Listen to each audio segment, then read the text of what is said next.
Don't bowl there. You're going to get bombed.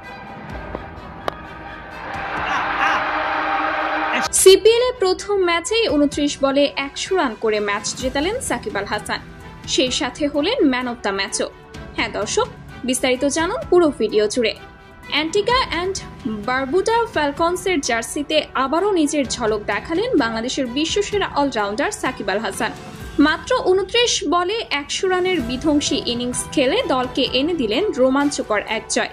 শুরু থেকেই আক্রমণাত্মক মেজাজে খেলতে থাকা সাকিব একের পর এক বাউন্ডারি আর ছক্কার ফুলঝুরি ছুটিয়ে প্রতিপক্ষ বোলারদের তুলোধুনো করেন।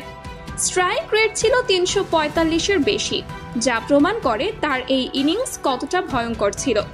যখন ম্যাচের ভাগ্য দোলা চলে তখন হাল ধরেন সাকিব, একাই ম্যাচের মোড় ঘুরিয়ে দেন এবং ফ্যালকনসকে এনে দেন অবিশ্বাস্য এক জয়। এমন ইনিংস যেন ক্রিকেট ইতিহাসে বারবার লেখা হয়, কারণ এটাই তো সাকিব আল হাসান, যিনি ক্রিকেট মাঠে জাদু দেখাবেন না তা কি কখনো হয়।